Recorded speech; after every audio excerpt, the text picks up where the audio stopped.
Das sind 8 Bikes. Warum sollten Kinder eigentlich Laufrad fahren? Das ist vielleicht die wichtigste und einfache Frage. Und daran schließt natürlich die Frage an, warum testen wir hier Laufräder für Kinder? Die zweite Frage kann ich euch ganz schnell beantworten, weil wir eine Plattform sind, die sich darum kümmert, dass Menschen Fahrrad fahren. In der Stadt, egal wo, auf dem Land, in den Bergen, im Gelände. Wir wollen, dass die Menschen mit urbaner Mobilität aufwachsen, das Fahrrad als Fortbewegungsmittel und dann auch als Sportgerät lieben und schätzen lernen. Und deshalb schauen wir uns Laufräder an, denn das ist der Einstieg für viele Kinder auf das Fahrrad.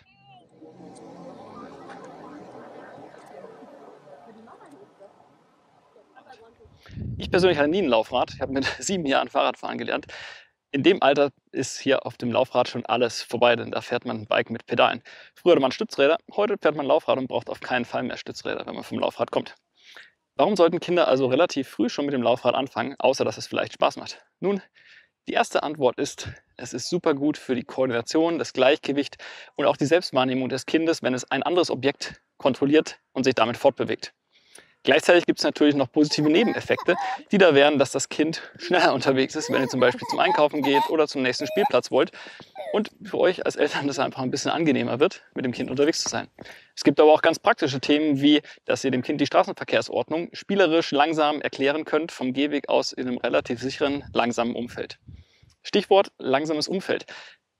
Umfallen wird immer passieren, selbst wenn man langsam ist. Sprich, Stürze gehören mit dem Laufrad leider und auf jeden Fall dazu.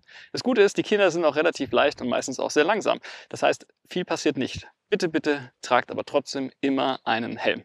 Wir haben viele Stürze schon gesehen, bei denen die Kinder die Helme ordentlich rangenommen haben. Und der Kopf ist bei einem kleinen Kind nicht nur besonders schützenswert wie bei allen Menschen, sondern auch besonders schwer im Verhältnis zum restlichen Körper. Und das bedeutet, ihr müsst sicherstellen, dass dem Kopf des Kindes nichts passiert. Deshalb Helm tragen. Eine weitere Frage ist, welche Ausstattung sollten Laufräder typischerweise haben? Wir haben hier Laufräder im Test, die haben zum Beispiel Seitenständer, damit man sie besser abstellen kann. Die haben Klingeln, die haben Taschen für den Lenker. All das ist, sage ich mal, mittelmäßig hilfreich. Denn ein Seitenständer verwendet so ein kleines Kind auf keinen Fall. Das Rad wird einfach hingelegt oder hingeschmissen, je nachdem. Dann eine Klingel erfordert im Grunde ein Verständnis der Situation. Das kann vielleicht mit 3 oder 4 passieren, aber nicht früher. Und last but not least, alle möglichen Taschen, die am Rad dran sind und alles Zubehör, macht das Rad tendenziell schwerer. Und da die Kinder selber nicht so schwer sind, ist ein leichtes Rad besonders wichtig. Ein umstrittener Punkt ist, ob ein Laufrad eine Bremse braucht oder nicht. Unser Take dazu ist, tendenziell werdet ihr keine Bremse beim Laufrad brauchen. Denn die meisten Kinder geben mit den Füßen auf dem Laufrad Gas und bremsen auch wieder mit den Füßen. Das ist schlecht für den Schuhverschleiß und kostet uns vielleicht dann ein paar Schuhe mehr. Aber es ist auf jeden Fall intuitiver und leichter zu bedienen, als wenn man dem Kind erklären muss, wie eine Bremse funktioniert. Wenn die Kinder größer werden und vielleicht kurz davor sind, auf ein Fahrrad mit Pedalen umzusteigen, ist es in unseren Augen aber sehr sinnvoll, die Bremse vorzustellen. Sprich, Laufräder für größere Kinder gerne mit Bremse, Laufräder für Kinder, die ganz klein sind, gerade erst anfangen, ohne Bremse. Und ich glaube, ich muss das noch sagen, falls ihr es nicht eh schon gemacht habt. Abonniert den Kanal, klickt auf dieses Glockensymbol, damit ihr immer informiert werdet, wenn wir ein neues Video draußen haben. Denn da gibt es immer gute Beiträge rund um Fahrräder, ob für Erwachsene oder für Kinder. Wie haben wir die Räder im Test ausgewählt? Nun, wir sind einerseits natürlich hingegangen und haben uns überlegt, welche Räder fänden wir spannend, wie das Kids Ride Shotgun, was man relativ selten sieht, aber irgendwie vom Konzept her was Besonderes ist.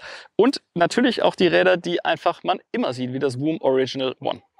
Insgesamt haben wir 8 Räder zusammengestellt. Wir hatten 14 Hersteller angefragt. Manche Hersteller konnten oder wollten uns aber kein Rad zur Verfügung stellen. Das ist im Sinne der Transparenz auch ganz wichtig zu sagen. Alle Räder wurden uns von den Herstellern zur Verfügung gestellt. Das heißt, alles, was ihr hier in dem Video seht, ist Material, das uns die Hersteller gegeben haben und was wir nach dem Video auch wieder zurückgegeben haben. Ihr werdet im Video auch sehen, dass manchmal neben diesem lilanen Voom Original One ein grünes Voom unterwegs ist. Das ist etwas, das ich privat gekauft habe zum ganz normalen Preis bei einem ganz normalen Händler. Und das Orbea MX12, das wir im Test haben, das ist tatsächlich das private Rad von unserem Redakteur Laurenz. Das Testfeld, was wir jetzt zusammengestellt haben, beginnt mit dem Affenzahn Mini Flitzer, geht dann weiter mit dem Q-Bikes 12 Superlight, mit dem Kokua Like a Bike Jumper. Dann haben wir 2 Räder von Puki im Test, das Puki LR Trail Pro und das Puki LR Lite BR. Wir haben das Orbea MX12 und wir haben das Voom Original One. Last but not least wäre da das Kids Ride Shotgun Dirt Hero. Mit dem Testfeld haben wir einen Preisbereich von Einstiegspreis 149 € bis 280 € beim teuersten Rad. Das ist das Kids Ride Shotgun. Das günstigste ist das Q-Bikes. Die Räder wiegen zwischen 2,9 und 4,5 Kilo. Das heißt, die Bandbreite beim Preis ist genauso groß auch wie beim Gewicht.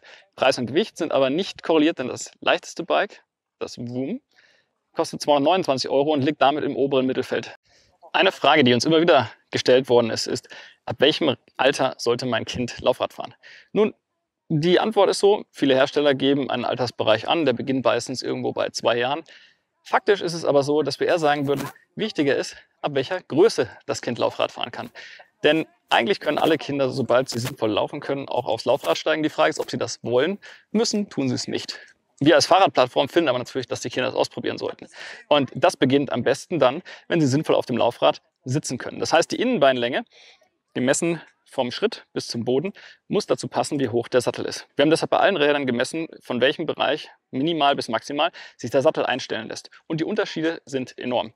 Räder wie dieses hier von Puki sind zum Beispiel ab einer Innenbeinlänge von fast 380 mm fahrbar. Auf der anderen Seite gibt es das kleine Voom Original One, das nur bis 365 mm überhaupt einstellbar ist. Das heißt, das müsst ihr vor dem Laufradkauf unbedingt feststellen. Das Kind muss auf dem Laufrad sitzen können und es muss dabei beide Füße sicher auf den Boden bringen können. Wenn es nur auf Zehenspitzen fährt, wird es definitiv umfallen und das muss ja nicht sein. Bevor wir zu unseren Empfehlungen kommen, möchte ich euch die einzelnen Räder gerne im Detail vorstellen. Die schauen wir uns jetzt an. Das Affenzahn Mini-Flitzer ist definitiv eines der Laufräder, die in der jüngeren Neuzeit vorgestellt worden sind und für richtig viel Aufsehen gesorgt haben. Das liegt vor allem daran, weil Affenzahn sehr bekannt ist als Marke, Hersteller von schönen Rucksäcken, Kinderschuhen, die die Kinder cool finden, weil sie Tiermotive haben. Nun, auch der Affenzahn Mini-Flitzer, den wir hier haben, ist ein Hai und kann, glaube ich, auch seine Zunge rausziehen und dann den Namen zeigen von dem Kind, das ihn fährt. Und da seht ihr schon, Affenzahn hat das Rad perfekt in seine Themenwelt integriert. Das heißt, die Kinder lieben die Schuhe, den Löwen oder wen auch immer und werden hier entsprechend dieses Motiv wiederfinden, die Farbe wiederfinden und können sich damit identifizieren. So findet sich auch auf der Klingel ein kleiner Hai in unserem Fall. Die Lenkertasche und die Klingel sind Zubehör. Zum Basispreis von 199,99 € gibt es das Rad genauso, wie es hier steht. Es wiegt 4,2 Kilo und ist damit eines der schwersten Räder im Test. Und das, obwohl es eine Besonderheit hat. Und das ist der Rahmen. Der Rahmen ist nämlich aus Kunststoff hergestellt, um genauer zu sein, Polyamid mit Glasfaseranteil. Und das ist eigentlich etwas, was eher leicht sein sollte. Und wenn man das Rad hochhebt, merkt man auch, dass das Gewicht vor allem vorne aus der Front kommt. Nun, das hat zwei Gründe. Affenzahn hat eine sehr besondere Geometrie und das ist ein 12 Zoll Luftrad hinten für niedrige Sattelhöhe und ein großes 14 Zoll Luftrad vorne. Und das ist die Besonderheit, es soll für gutes Überrollverhalten sorgen, soll für viel Laufruhe und Fahrsicherheit sorgen. Nun, leider hat es auch zu hohem Gewicht geführt, denn das Rad ist natürlich größer, aber auch die Gabel, der Vorbau, der Lenker wirken so, als ob sie eher schwer sind, zumal der Lenker mit 470 mm Breite auf jeden Fall zu breit ist für die Kinder, die dieses Rad fahren können. Gutes Stichwort, welche Kinder können denn dieses Rad fahren? Der Sattel geht richtig tief runter bis auf 302 mm und nach oben kann man bis 400 mm die Sattelhöhe einstellen. Das ist ein sehr guter Einstellbereich, das heißt Kinder ab irgendwo knapp unter 80 cm Körpergröße, vielleicht sogar schon 75 cm, können das Rad anfangen zu fahren und nach oben hin wird man definitiv auch mit einem Meter, 1,5 Meter, vielleicht sogar 1,10 Meter noch Spaß an dem Rad haben. Unsere Kinder im Test haben das Rad natürlich super gerne gefahren, denn sie tragen tendenziell Affenzahnschuhe oder kennen die Marke von den Rucksäcken aus dem Kindergarten. Es gab aber auch echte objektive Gründe, warum das Rad gerne gefahren wurde. Und das ist, dass es einfach sehr leicht zu fahren ist. Das heißt, die Kinder können mit dem großen Vorderrad schnell und sicher fahren, auch die, die tatsächlich das Laufradfahren überhaupt erst angefangen haben. Und man sieht das hier, wenn man von oben drauf schaut, der Rahmen ist sehr schmal gehalten, bietet viel Platz für die Füße und ist deshalb sehr, sehr leicht mit dem Fuß zu bewegen, ohne dass man irgendwo an den Rahmen anstößt. Die Streben hier sind auch leicht hochgezogen, etwas abgerundet. Da hat Affenzahn ganze Arbeit geleistet. Genauso sind alle Achsen an den Enden hier gut geschützt, dass die Füße nicht dran hängen bleiben oder man sich irgendwo wehtut. Der Sattel ist angenehm weich und auch schmal genug, damit die Kinder, die ja noch nicht so groß sind, entsprechend die Beine nicht so weit auseinandernehmen müssen. Also viel Licht, ein wenig Schatten und das ist definitiv ein guter Einstand für das erste Laufrad, das Affenzahn auf den Markt gebracht hat. Aber jetzt brauche ich Hilfe. Jetzt musst du dein Handy hinlegen. Ein echter Spezialist in unserem Test ist das Kids Ride Shotgun Dirt Hero. Besonderheit deshalb, weil die meisten von euch Kids Ride Shotgun kennen als den Sitz, den man vorne auf dem Fahrrad montiert, damit die Kinder direkt auf dem Trail mitfahren können, aber besser gemäßigte Trails nehmen. Mit dem Dirt Hero können die Kinder tatsächlich selber auf Tour gehen. Und die Besonderheit hier ist, das gibt es in zwei Größen, und zwar zwei Laufradgrößen. Hier seht ihr das Rad mit 14 Zoll und man kann über einen Austausch von hier vorne den Platten und den Ausfallenden hinten das Ganze auch mit 12 Zoll fahren. Das heißt, die Bandbreite, in der man das Rad fahren kann, ist deutlich größer. Wenn man die beiden Laufradgrößen kombiniert, kann man die Sattelhöhe zwischen 31 und 41 cm einstellen, was gar kein enger Einstellbereich ist. 10 cm ist ganz okay für Laufräder, allerdings muss man dabei bedenken, dass man eben 2 Laufradsätze braucht. Ein netter Nebeneffekt ist, und da sieht man, dass das Kids Ride Shotgun für den Outdoor-Einsatz gedacht ist, dass es mit einer Scheibenbremse ausgestattet ist. Das heißt, ihr habt hier wie bei euren großen Bikes eine Scheibenbremse, die dem Kind hilft, wenn es bergab fahren würde. Und tatsächlich bergab fahren, wo passiert das? Eher im Bikepark, wenn man Kids Ride Shotgun glaubt, denn das Ding soll ins Gelände. Frage ist, ab welchem Alter kann man das fahren? Nun, die minimale Höhe ist relativ niedrig. Das heißt, auch schon kleine Kinder können hier gut mitfahren. Gleichzeitig mit dem 14 Zoll Laufrad ist das Rad auch geeignet für größere Kinder und vor allem, wenn man damit aktiv fährt, im Gelände fährt. Um das Fahren im Gelände zu unterstützen, hat Kids Ride Shotgun außerdem eine große Trifffläche montiert. Das heißt, ihr habt hier unten als Kinder die Möglichkeit, die Füße abzustellen und dadurch auch mal im Stehen zu fahren oder auch einfach die Füße zu entlasten, wenn ihr bergab fahrt. Das Kids Ride Shotgun Dirt Hero kostet aktuell mit den 12 Zoll Laufrädern 260 €, mit den 14 Zoll Laufrädern kostet es 280 €. Die Bremse kostet zusätzlich nochmal 80 € Aufpreis und wenn ihr umrüsten wollt, zwischen den Laufradsätzen gibt es den einzelnen Laufradsatz für 120 €.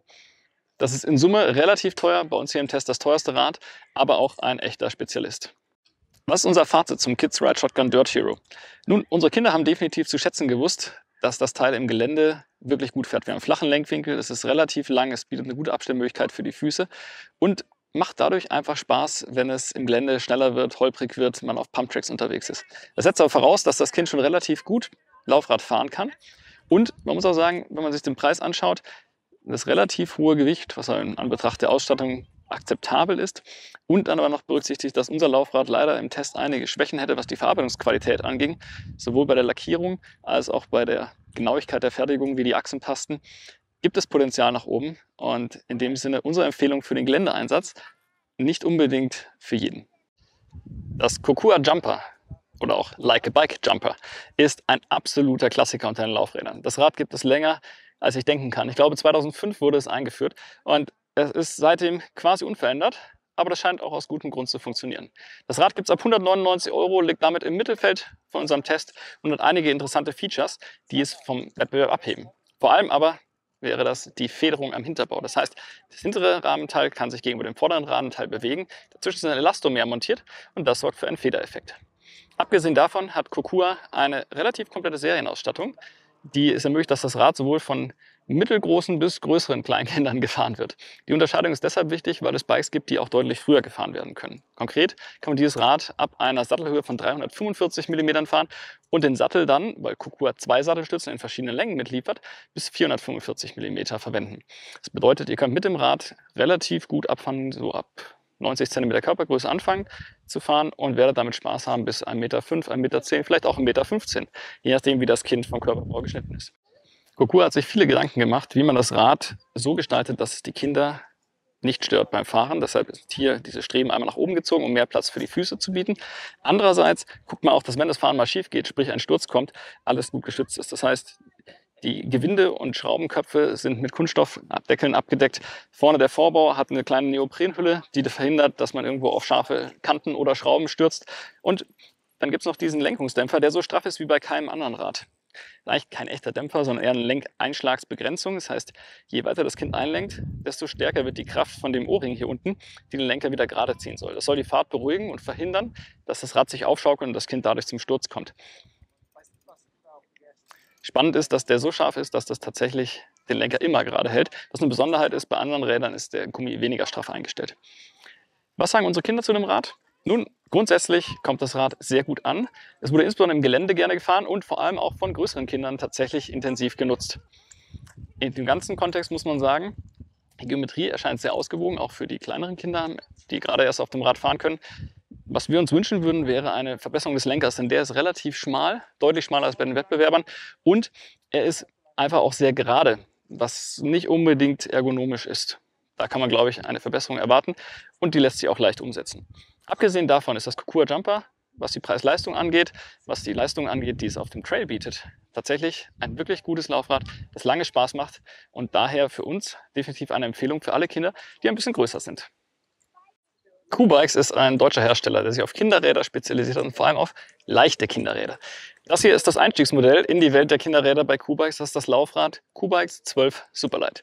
12 deutet der Name schon an. Das ist das Rad mit 12 Zoll Laufradgröße und es kommt ab 149 €, womit es mit Abstand das günstigste Rad bei uns im Test ist. Man kann bei Q-Bikes, und das ist eine Besonderheit, das Rad noch spezifisch auf sich anpassen. Das heißt, ihr könnt die Reifen auswählen, ihr könnt die Farbe auswählen, ihr könnt hier vorne das Badge auswählen, wo wir uns für den Piraten entschieden haben, oder mein Sohn sich für den Piraten entschieden hat. Und so könnt ihr das Rad auf eure Bedürfnisse anpassen.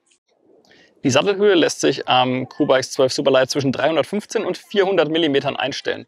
Das ist gar kein schlechter Wert, denn mit 315 mm gehört es zu den niedrigeren Einstiegshöhen im Test. Das heißt, Kinder ab ungefähr 80 cm Größe können damit souverän Fahrradfahren lernen. 40 cm Innenbeinlänge oder Sattelhöhe bedeutet aber auch, dass es oberhalb von, sagen wir mal, so 1,5 m, 1,10 m dann doch irgendwann zu klein wird. Wer möchte, bekommt das Rad auch mit einer Felgenbremse ausgestattet. Wir glauben aber, dass das Kinder in dem Alter tendenziell noch nicht brauchen und eher vom niedrigen Gewicht profitieren würden. Im Test haben unsere Kinder das Rad sehr, sehr gerne gefahren. Das Q-Bikes war eines der Räder, die immer vergriffen waren, was daran liegt, dass es schön leicht ist. Nach dem Boom Original One ist es das leichteste oder eben dann zweitleichteste Rad im Test, wiegt ungefähr 3,3 Kilo und der Konfigurator auf der Homepage sagt euch auch direkt, was das Rad wiegen wird in eurer Konfiguration. Wir haben die etwas dickeren Reifen gewählt, was den Komfort steigert und ein bisschen die Fahrsicherheit erhöht, wenn es ins Gelände geht. Grundsätzlich ist das Q-Bike aber auf allen Untergründen gut aufgehoben, denn es hat eine gute Geometrie, lässt sich leicht fahren und vermittelt den Kindern offenbar viel Sicherheit, auch den jüngeren und kleineren. Unser Testfazit zum Q-Bikes 12 Superlight ist damit relativ eindeutig. Es ist eindeutig der Preis-Leistungssieger und es ist nach dem Boom Original 1 die Empfehlung für kleine Kinder. Es ist gleichzeitig aber etwas weiter nach oben verwendbar, das heißt eben bis auch über 1 Meter Körpergröße, sodass die Kinder auch länger Spaß damit haben können. Kleinigkeiten könnte man noch verbessern. So sind zum Beispiel hier die Streben zum Hinterrad relativ breit. Dadurch können die Kinder vorne zwar die Füße abstellen, andererseits fährt man sich doch öfter auf die Fersen, zumindest was wir beobachtet haben. Das heißt, wenn Q-Bikes hier eine Iteration macht und eine Verbesserung anstrebt, lässt sich da noch was verbessern. Bis dahin ein super gutes Kinderrad, was definitiv den Einstieg in die Laufradwelt leicht gestaltet und Spaß macht. Das Orbea MX12 ist eine schillernde Persönlichkeit in unserem Testfeld. Nicht nur, weil es besonders cool lackiert ist, mit diesem changierenden Lack und viel Glitzer drin, sondern auch, weil Orbea einer der Hersteller ist, die eigentlich aus dem Mountainbike- und Rennradsportbereich kommen und dann irgendwann auch Kinderräder ins Portfolio aufgenommen haben. Da sollte man meinen, dass sie einen Weg finden, das Rad etwas besonders zu machen und bei 259 € Einstiegspreis wäre das auch besser, denn das Rad gehört damit zu den teuersten im Test. Was hat Orbea gefunden, um das Rad besonders zu machen? Nun, das ist sehr einfach erklärt. Dieser Rahmen hier ist nicht wie bei den meisten anderen Rädern aus Aluminium gefertigt, sondern aus Magnesium. Das bedeutet einerseits, dass er besonders leicht sein soll, andererseits ermöglicht das Magnesium auch eine besondere Formgebung. Denn dieser Rahmen ist nicht geschweißt und aus Rohren gefertigt, sondern wird so am Stück hergestellt. Und dieses Fertigungsverfahren zeigt sich eindeutig in der Formgebung. Dieser integrierte Bereich hier um die Fußabstützung, um dieses kleine integrierte, sieht aus wie ein Schutzblech, ist aber eigentlich eine steifigkeitserhöhende Maßnahme, gibt es einen sehr besonderen Look für das Rad. Allerdings ist es an sich doch nur ein Laufrad wie jedes andere, denn es hat 12 Zoll Lufträder, kann von Kindern, die eher groß sind, gefahren werden, denn der Sattel lässt sich einstellen zwischen 370 und 430 mm. Ein Grund dafür, dass das Rad nicht von kleineren Kindern gefahren werden kann, obwohl das Sitzrohr eigentlich relativ kurz ist die Sattelstütze, die eine Klemmung hat, die mindestens mal einen, eher sogar 2 cm Platz kostet. Auffällig ist, dass das Rad trotz des Magnesiumrahmens mit 3,75 Kilo gar nicht mal so leicht ist, sondern eher zu den schwereren Rädern im Test gehört. Das ist insofern überraschend, sondern ein bisschen schade, weil hier mehr Potenzial gewesen wäre. Was sagen unsere Kinder zu dem Rad? Das Orbea wurde extrem gerne gefahren, das liegt mit Sicherheit zum Teil an der Farbe, aber auch daran, dass für die Kinder, die groß genug sind, es tatsächlich sehr leicht zu fahren ist. Das heißt, die Geometrie vermittelt viel Sicherheit, der Lenker ist relativ hoch, es hat angenehm zugreifende, weiche Moosgummigriffe, einen guten breiten Sattel und hat bei den Kindern dazu geführt, dass sie mit dem Rad definitiv Spaß hatten. Im Vergleichsfeld würden wir sagen, ist es ein bisschen speziell, weil das Rad einfach relativ teuer ist. Es ist okay und gut geeignet für größere Kinder, es ist aber definitiv nicht die erste Wahl, wenn es darum geht, mit dem Laufrad auf Tour zu gehen. Es sei denn, man ist ohnehin Orbea-Fan und hat sich in die Optik verliebt. Was unser Testrad noch hatte, waren kleine Schwächen bei der Qualität. Bei dem Preis muss das erwähnt sein. Der Steuersatz dreht sich relativ rau und grob. Das hätte man so nicht erwartet von Orbea. Abgesehen davon ist der Lack nicht unbedingt der schlagfesteste und robusteste. Das sollte man auch bedenken, wenn man das wegen der schönen Optik kauft. Pucki ist einer der Traditionshersteller, was Laufräder und Kinderfahrräder im Allgemeinen angeht. Und deshalb war es klar, dass wir von Pucki auch ein Rad im Test haben müssten. Tatsächlich haben wir sogar zwei. Das hier ist das Pucki LR Lite BR und das kostet 200 Euro, 199,99 um genau zu sein, wiegt ungefähr 3,8 Kilo und es kann in der Sattelhöhe von 347 bis 442 mm verstellt werden. Das heißt, auch das hier eher ein Rad für die größeren Kinder. Nun, was würden wir von der Ausstellung erwarten bei Pucki? Es gibt tonnenweise Zubehör dafür, ob das Körbchen sind, ob das eine Klingel ist, Handschuhe, Helm und so weiter. Das haben wir alles im Test für euch aufgedröselt. Hier geht es darum, mit was das Rad in Serie ausgestattet ist. Und das ist auch relativ umfangreich. Ihr habt einerseits einen Neoprenüberzug für den Vorbau und den Lenker, damit sich Kinder beim Sturz nicht wehtun. Das Rad hat eine Trittfläche, auf der die Füße abgestellt werden können, wenn die Kinder damit rollen und es ein bisschen bergab geht. Und es kommt mit einer Bremse. Außerdem ist bei Pucki-Laufrädern immer der Fall, dass sie keine Lenkungsanschlagsbegrenzung haben. Das soll verhindern, dass im Falle eines Sturzes der Lenker starr nach oben steht und das Kind sich daran verlässt. Außerdem bietet Pucki, und das ist das einzige Rad im Test, einen Ständer an. Wir haben das versucht zu beobachten bei den Kindern im Test und kein Kind verwendet einem Laufrad einen Ständer. Nun, ich würde ihn abschrauben, um nochmal das Gewicht zu sparen, aber es ist nett, dass Pucki eine komplette, vollständige Serienausstattung bietet. Unsere Kinder im Test sind insgesamt gut mit dem Rad zurechtgekommen. Vor allem die größeren Kinder konnten damit schnell fahren, sicher fahren und einfach offensichtlich von außen betrachtet Spaß damit haben. Und das fasst auch unser Testfazit ziemlich gut zusammen, denn mit diesem Laufrad macht man, sobald es einem passt, sehr wenig bis gar nichts falsch. Es liegt preislich im Mittelfeld, das Gewicht liegt auch im Mittelfeld und ohne Ständer wird es nochmal eine Ecke leichter. Es hat eine komplette Serienausstattung und es sieht ziemlich cool aus, was definitiv ja auch ein Kaufargument vor allem für die Eltern ist, die das nachher bezahlen müssen. Die hauptsächliche Schwäche ist, dass es für kleinere Kinder noch nicht geeignet ist und das war's dann aber auch. Das Pucki LR Trail Pro ist, wie der Name schon sagt, der, sag ich mal, Laufradklassiker von Pucki, aufgesetzt fürs Grobe. Pucki kennt ihr alle als großen Laufradhersteller und auch Kinderfahrradhersteller. Mit dem LR Trail Pro gehen sie jetzt einen Schritt weiter und bieten ein Laufrad, das etwas mehr bieten soll, als man sonst kennt. Der Hinterbau ist gefedert, das Rad kommt mit dicken Reifen und Startnummer daher. Kostenpunkt ist 259 Euro und das Rad passt von einer Sattelhöhe ab 379 mm bis 455 mm. Woran man sieht, das ist definitiv ein Rad für die größeren Kinder, was aber auch zum Einsatzbereich passen würde. Zur Ausstattung gehören neben der Federung am Hinterbau auch sogenannte Pegs, sprich Fußrasten, auf denen das Kind die Füße abstellen kann, und Pucki liefert das Rad immer mit Bremse aus. Einen Ständer gibt es nicht, wie in den anderen Pucki-Rädern, dafür aber eine schöne Neoprenhülle über dem Vorbau, die davor schützt, dass das Kind sich wehtut. Unsere Kinder im Test haben immer Spaß gehabt, sich das Pucki ausgewählt, weil es einfach besonders aussieht, was anders aussieht, weil es sportlich und dynamisch wirkt. Andererseits muss man sagen, dass sie es leider auch relativ schnell wieder weggestellt haben. Das hat mehrere Gründe. Erstens, das Rad ist mit fast 4,5 Kilo das schwerste Rad, das wir getestet haben. Zweitens, der Hinterbau federt nicht. Das heißt, das ist nur reine Show, das ist kein echter Effekt messbar. Selbst wenn ich mich drauf stütze, passiert da sehr, sehr wenig. Und der Hinterbau ist so breit für die Federung, dass leider die Fußrasten zur Hälfte abgedeckt sind, sodass die Füße nicht ganz abgestellt werden können. In der Summe sorgt das dafür, dass wir das Pucki LR Trail Pro eher nicht empfehlen würden für den Geländeeinsatz. Da fällt es gegenüber dem Kids Ride Shotgun Dirt Hero klar zurück.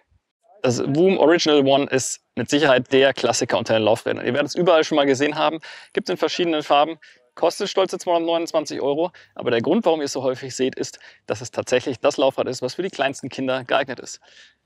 Für den Preis gibt es eine konkurrenzlos niedrige Satteleinstellmöglichkeit. Das heißt, ihr könnt den Sattel so tief fahren wie bei keinem anderen Rad. 262 mm ist die niedrigste Sattelstellung, die wir messen konnten. 365 mm ist die höchste. Das heißt, ihr habt 10 cm Einstellbereich. Bedeutet aber auch, dass so ab 95 cm Körpergröße, 1 Meter Körpergröße, es irgendwann zu klein ist. Aber wenn ihr ein Kind habt, was klein ist, zum Beispiel ab 75 cm, ist das ein Rad, was absolut empfehlenswert ist. Denn es ist das einzige, wo die Kinder mit den Füßen auf den Boden kommen. Was sonst aufgefallen ist, unsere Kinder im Test haben das Rad sehr gerne gefahren, denn die Geometrie ist gut. Der Lenkwinkel ist relativ flach.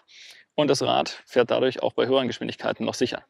Ein zweiter Grund, warum das Rad so beliebt ist, ist sein niedriges Gewicht. Es wiegt nur 2,91 Kilo und ist damit 400 Gramm leichter als das nächstleichte Rad im Test. Das ist absolut konkurrenzlos, was das Gewicht angeht. Und das, obwohl Voom immer mit einer Bremse ausstattet. Das heißt, theoretisch könnten die Kinder hier sogar schon mit Bremse fahren. Unser Eindruck ist, die Kinder in dem Alter, die das Voom Original 1 fahren können, verstehen noch nicht unbedingt, was eine Bremse ist. Und es ist intuitiver, mit den Füßen zu bremsen. Abgesehen davon haben wir hier ein Zubehörteil montiert und das ist dieses Skateboard unten drunter. Das sorgt dafür, dass die Kinder tatsächlich schön ihre Füße abstellen können, wenn sie rollen. Und bei uns im Test haben das die Kinder auch sehr gerne gemacht. Welche Schwächen leistet sich das Boom Original One? Nun, da wäre natürlich der relativ hohe Preis, der aber durch den doch sehr stabilen Wiederverkaufswert auch wieder egalisiert wird. Andererseits muss man sagen, die Reifen sind relativ wenig profiliert und es ist eben nicht ein Laufrad für Kinder, die wirklich groß sind. Das heißt, bis 95 cm werdet ihr Spaß damit haben können, größer wird es nichts. Aufgrund der Eigenschaften, die ich beschrieben habe, ist das unsere klare Kaufempfehlung für kleine Kinder, für alle, die anfangen mit dem Laufradfahren.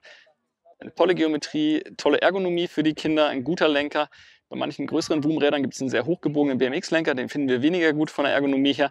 Dieses Rad hier ist aber für den Einstieg in die Laufradwelt in unseren Augen aktuell das Beste auf dem Markt. Da wir in dem Test hier die Räder ja nicht selber fahren konnten, haben wir keinen echten Testsieger für euch, wie wir es sonst immer machen. Aber wir haben natürlich trotzdem unsere Ergebnisse und Beobachtungen zusammengefasst und in 3 Kategorien unterschieden, welche Räder wir euch empfehlen würden. Die erste Empfehlung ist für Einsteiger, kleine Kinder, überhaupt den Einstieg in die Laufradwelt. Und da ist die klare Empfehlung das Boom Original One. Der Preis ist eher hoch, aber die Leistung ist überzeugend und kein anderes Laufrad auf dem Markt ist so gut für kleine Kinder geeignet. Wenn man nicht das Boom kaufen mag, dann ist auf Platz 2 definitiv das Q-Bikes 12 Superlight. Das Rad kostet ab 149 €, ist sprich 80 € günstiger und relativ ähnlich von den Charakteristiken her wie das Boom. Nicht ganz so klein am Einstieg, nicht ganz so leicht, aber doch ein super rundes Paket und echt eine Empfehlung wert. Auf Platz 3 würden wir sagen, das Affenzahn Mini Flitzer. Ein super Einstieg in die Laufradwelt mit vielen cleveren Detaillösungen, aber Schwächen im Detail, wie zum Beispiel der Lenkerbreite. Und es hat ein sehr hohes Gewicht, was es für die kleinen Kinder einfach schwieriger macht, damit zu fahren. Wenn die Kinder schon größer sind, was so die reine Körpergröße angeht oder auch das Alter, dann empfiehlt sich natürlich ein anderes Fahrrad, denn dann kommen wir in den Bereich, wo das Boom Original One gar nicht mehr passt.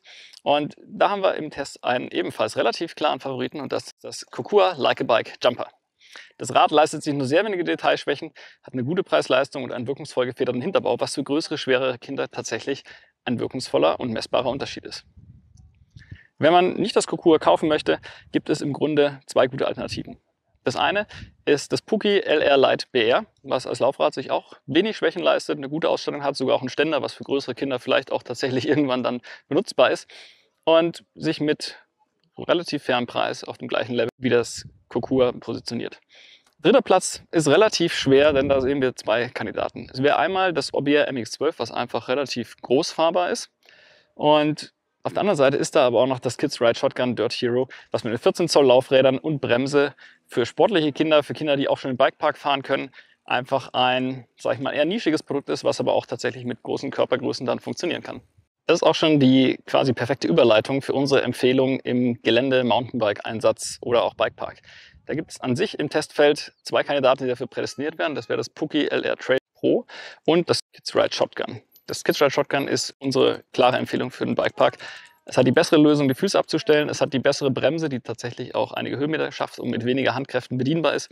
Es hat die 14 Zoll großen Reifen und eine Geometrie mit einem 66 Grad Lenkwinkel, wo die Mountainbikenden Väter und Mütter hier direkt mit der Zunge schnalzen werden, weil sie merken, das ist auch das, was ihr ungefähr fahrt an euren Bikes. Das Rad ist allerdings relativ schwer, ziemlich teuer und die Qualität hat kleine Schwächen, die jetzt das Kind nicht unbedingt merkt, aber die natürlich stören, wenn man es danach wieder verkaufen will und versucht, das Geld wiederzubekommen. Wer deshalb vielleicht nicht das Kids Ride Shotgun fahren möchte, für den gibt es noch eine Alternative und das ist nicht das Puki, denn die Schwächen da überwiegen. Was wir sagen würden, wenn man ins Gelände will und ein bisschen ein sportlich aktives Kind hat, könnte auch das Kokua Like-a-Bike Jumper eine gute zweite Wahl sein, aber doch auf einem anderen Level als das Kids Ride Shotgun. Dann kommen wir zu guter Letzt noch zu unserer Empfehlung in der Preis-Leistung. Vielleicht für die meisten Eltern die wichtigste Kategorie, denn Kinder wachsen schnell, Laufräder werden nicht so lange gefahren, außerdem werden sie oft hingeschmissen, die Kinder stürzen. Es ist einfach ein Gegenstand, der gebraucht wird, sprich der Preis ist relevant. Unser klarer und wirklich eindeutiger Preis-Leistungssieger ist das Q-Bikes 12 Superlight. Das Rad ist relativ leicht, hat eine super Geometrie, lässt sich gut fahren, hat man seinen Kindern echt überzeugen können.